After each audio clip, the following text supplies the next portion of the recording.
Bonjour, je suis Guillaume, bienvenue sur ma chaîne La Chambre d'Art de Goupil pour une nouvelle vidéo. J'espère que vous allez bien et je vous fais un petit compte rendu parce que je fais ma petite recherche de CF Express de type B. D'ailleurs, si vous l'avez déjà vu cette vidéo, vous vous dites j'ai déjà vu ça. C'est une version longue de mon short que j'ai fait sur les limites en vidéo des Sony. Donc voilà, c'est une petite limite, mais qui peut avoir une importance et qui est assez dommage au final.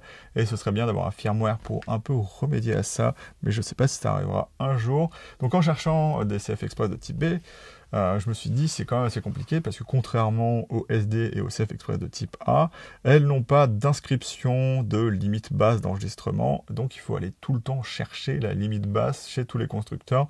Donc maintenant j'ai une assez grosse idée de ce que vous pouvez faire à la fois chez Angelbird, ProGrade et d'autres fabricants. Et donc je m'étais intéressé par exemple à la Angelbird AV Pro SE, donc une carte pas très rapide au final pour une CF Express de type B, mais pour 200, comment dire ça, 200 €, on a une 512 Go, ce qui est plutôt pas mal, avec une limite basse de 800 MO par seconde et une limite haute de 850 MO par seconde. Ce qui est assez curieux et qui est une caractéristique des Angelbird, c'est que leur vitesse limite basse est assez proche des vitesses de limite haute. À savoir que la vitesse limite haute, elle est jamais atteinte, comment dire ça, à 100%. Donc vous devriez jamais vous fier à ça au final pour acheter une carte. Ça sera, comment dire, souvent d'ailleurs utilisé pour, mettre vos fichiers sur l'ordinateur, sauf que comme l'ordinateur s'en fiche, il est capable de faire surchauffer une carte en faisant passer un débit pas possible et vous pouvez pas le régler dans l'ordinateur. L'ordinateur s'en fiche, faire surchauffer la carte, c'est pas son problème et c'est souvent d'ailleurs à ce moment-là que vous allez avoir des surchauffes de cartes dans vos lecteurs de cartes mémoire, mais c'est pas dû à la carte, c'est dû à l'ordi qui fait absolument ce qu'il veut. Mais du coup, je me suis dit, on va regarder les cartes, regarder la carte SD V90 qui ne m'a jamais intéressé parce que c'était la plus chère. Et je me suis dit, c'est peut-être la plus chère pour une raison. Donc je suis allé voir, carte V90. Donc ce qui veut dire, si vous ne le savez pas, que la limite basse inscrite dans la carte, donc lue par les Sony, sera 90 MO par seconde.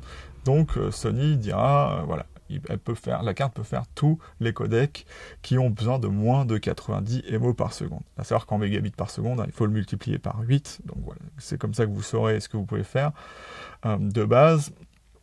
Et donc, du coup, je suis allé voir, on va regarder la limite, donc la limite haute, c'est 280 MO par seconde, ok. Et je regarde la limite basse, 260 MO par seconde. Je me dis, ouais, c'est assez génial, et c'est pour ça que la carte vaut dans les 200 ou même des fois un petit peu plus cher. Ce serait une carte qui demanderait, voilà, au final, le même, comment dire ça, de payer la même chose que pour une CF Express de type B, ce qui est assez fou au final. Mais du coup, c'est une SD du coup qui serait de très haute qualité. Mais je me suis dit, du coup, il y a un petit problème du coup avec Sony. Donc, de ce que je sais, tous les inscriptions d'écriture dans les cartes de limite basse, on a V30, 30 MO par seconde, V60, 60 MO par seconde, V90, 90 MO par seconde. Et dès qu'on passe sur les CF Express de type A, pardon, j'allais dire B, on a VPG 200 et VPG 400. D'ailleurs, sur votre Sony, si vous utilisez par exemple le 120 images par seconde en SNQ, passer au 24 ou 100 images par seconde, passer au 25, il va vous dire, voilà, non, c'est pas possible, vous devez utiliser des cartes VPG 200, donc ça correspond au CF Express de type A.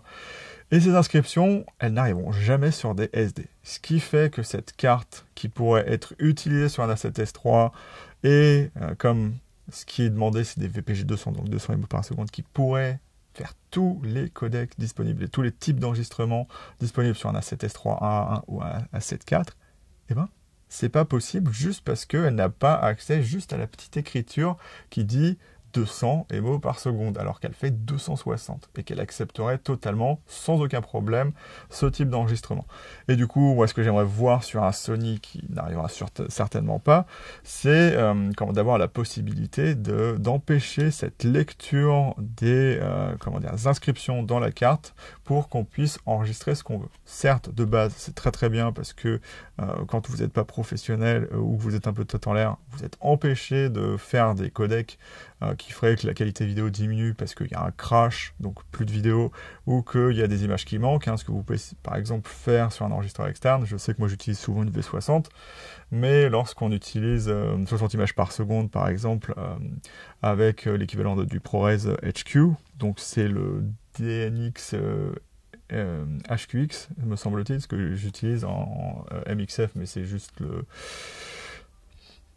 point .mxf, donc la racine du fichier, comme on aurait MP4 ou MOV, et je sais que j'ai des ratés dessus, et donc voilà, c'est bien d'avoir un système qui vous bloque, mais quand vous connaissez un peu la vidéo et que vous savez calculer ce qui est obligatoire pour faire un enregistrement vidéo, parce que je vous engage à faire ça. Hein.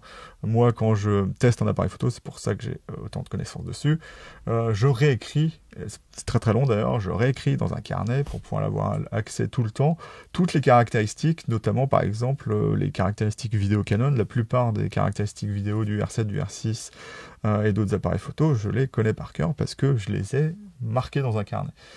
Et donc du coup, si vous faites ça, vous savez ce que vous aurez besoin en fonction des nombres de mégabits par seconde. Des fois c'est indiqué, par exemple c'est indiqué dans les Sony directement. Mais du coup, c'est quand même assez dommage, ce serait bien d'avoir ce paramètre qu'on puisse enlever pour pouvoir avoir accès, par exemple, avec ces Angelbird V90, ou même peut-être d'autres, puisque je n'ai pas regardé les Delkin, peut-être qu'elles peuvent faire la même chose, à ce type d'enregistrement qui permettrait de ne pas avoir acheté des CF Express de type A qui peuvent être chers, qui seront quand même très utiles, notamment en photo sur la 7 IV, qui me filme ici, mais qui ne sont pas utiles sur un A7S III.